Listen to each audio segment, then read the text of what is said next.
Let's talk some Oregon Duck recruiting as the Ducks are battling for more five stars. It was evident this weekend.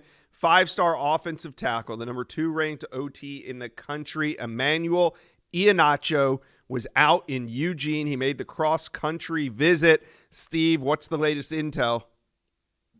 Well, I think it's a visit that'll keep Oregon in the thick of this recruitment moving forward. They'll get them back for an official visit at some point, is my expectation in this recruitment. And Oregon has led at one point for Emmanuel Ihenacho. Alik Terry has done a really good job building a relationship with him, Oregon's offensive line coach. And they get him back on campus. They get him around the staff. They get him around the program. They get him around the players, the environment, the culture. He gets to see how he fits in with the people, the team. And I think he really likes Oregon. You know, Maryland's obviously setting the pace right now for Manny Nacho. He was at Maryland 2 weekends ago and will visit the local program a couple more times, including his official visit. You got some other contenders in there: Alabama, Auburn, LSU, Penn State, Texas A&M, where he's been a couple times this calendar year. But Oregon's near the top of the list. Sounds like it was a good visit this weekend and one that will keep the Ducks in it moving forward. All right. Now, when it comes to the recruiting trail, there's battles all over the country raging on. But right now, we are watching Oregon and USC just trade haymakers on different recruits. Coming into focus today is offensive tackle Cody Green. He's committed to Oregon, but USC has been pressuring him. They've been pressing this recruitment, trying to get a flip. Green was back on campus at Oregon. Are the Ducks doing enough to hold off this USC flip? I mean, absolutely. Cody Green's one of their top targets, regardless of position. So they're doing all they can to keep him in the fold. And he even reiterated last night, like I've said since committing, which was in August, it's not going to be easy to flip me. My commitment has been strong since day one. USC and Texas getting the chisel out, trying to chip away at that a little bit. But Cody Green said his visit was great, showed nothing but love all weekend. This was actually his first time seeing the offensive line coaching staff, Coach Terry and company, working with the guys. He loved that.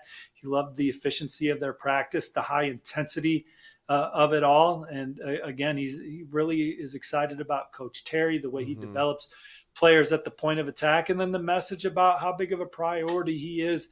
And he's been that way since day one. Cody Green is the top 10 player in the country per on three. He is the number one recruit in California. Oregon was kind of the first program to prioritize him in that manner of just like, hey, this is an elite guy here, and we're going to treat him as such. And now some other programs are playing catch up there. All right, Steve, I know you got some more five-star intel for Oregon fans. Well, they're in the middle of it for a lot of five stars that are still out there. Obviously, that starts with the number one player in the country, Jackson Cantwell. I think the relationship with Dan Lanning from a head coach standpoint is second to none. I think him and his family really enjoy talking to Coach Lanning, and that's the kind of guy that he could see himself playing for. Loves the facilities at Oregon, the style of play, the trajectory of the program.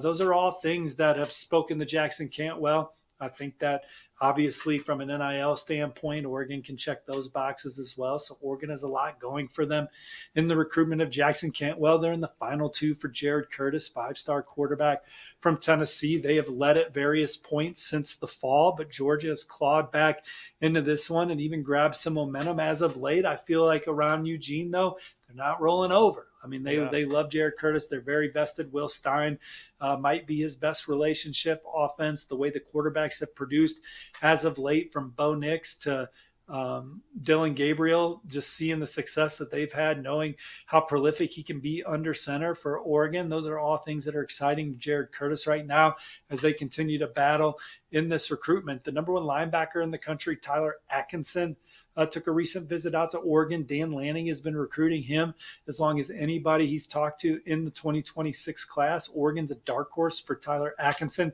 They're more than a dark horse for the number one cornerback in the country for the On3 industry, Brandon Arrington. They've been at the top of his list. They remain very much in his recruitment. And then Anthony Tank Jones, he's the number one recruit in Alabama, number two edge rusher in the land. He's been talking about Oregon for a long time now. That is another prospect that Oregon is in the middle of it for as they battle Alabama, Auburn, LSU, and Texas A&M for Anthony Tank Jones. I think that they have a realistic chance to land him as well.